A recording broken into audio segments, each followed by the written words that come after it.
Today is November 8th.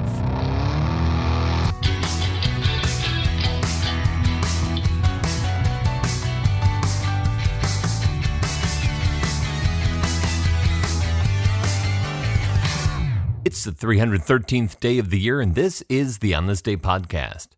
Today is World Urbanism Day, also known as World Town Planning Day. It's a day to recognize and appreciate the important role that urban planning plays in our communities. The day is first organized and promoted by Professor Carlos de la Palera in Buenos Aires, Argentina in 1949. The day is promoted around the globe these days by organizations such as the American Institute of Certified Planners, who see World Urbanism Day as an opportunity to promote awareness and advocacy for community and regional planning among all levels of government and the general public, looking at planning from a global perspective and also zeroing in on the local impact of urban planning in creating livable communities. So take a step outside today and take notice of how well planned your community is, or how poorly planned it is. That happens too. Happy World Urbanism Day. Born on this day in 1836, the godfather of the board game, Milton Bradley. Milton Bradley is born in Vienna, Maine. When he's a young boy, his father invests what few pennies he has in a business turning potatoes into starch, just as the potato crop in America is devastated. The family moves to Lowell, Massachusetts, where Bradley spends most of his childhood. His father takes a job in a textile mill. It's a low-paying job due to all of the Irish immigrants who've emigrated to escape their own potato crisis back in Ireland. Bradley enrolls in school and does well, but he has to drop out when his father leaves town to find better-paying work. Bradley eventually finds work as a draftsman in Lowell, and then later in Springfield, Massachusetts, where he takes a job at a locomotive factory in 1856. That company goes out of business in 1858, and Bradley is unemployed. He learns the process of lithography and starts a lithography business. He lucks out and scores a big job in 1860. Printing the likeness of presidential nominee Abraham Lincoln. Bradley has great success selling lithographs of the clean-shaven Lincoln. But then Lincoln grows a beard, and Bradley's inventory of prints is worthless. He burns what he has left. Once again, desperate to make a buck, Milton Bradley turns to the business of parlor games. He comes up with a board game that he manufactures and sells himself. A game called The Checkered Game of Life. It's a game that mirrors the ups and downs of life, the successes and the failures, the joys and the sorrows, and the pitfalls one encounters when one goes astray.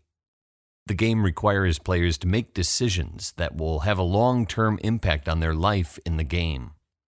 As he writes in his patent application, The Checkered Game of Life is, quote, intended to forcibly impress upon the minds of youth the great moral principles of virtue and vice.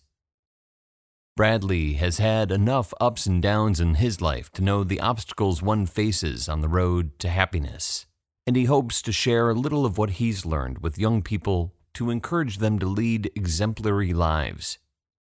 Milton Bradley travels throughout the Northeast selling copies of the board game to anyone who will buy one.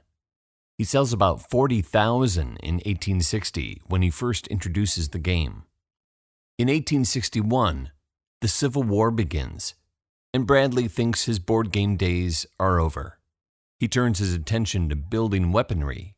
That doesn't work out so well, but he notices how bored Union soldiers are while they're stationed in Springfield.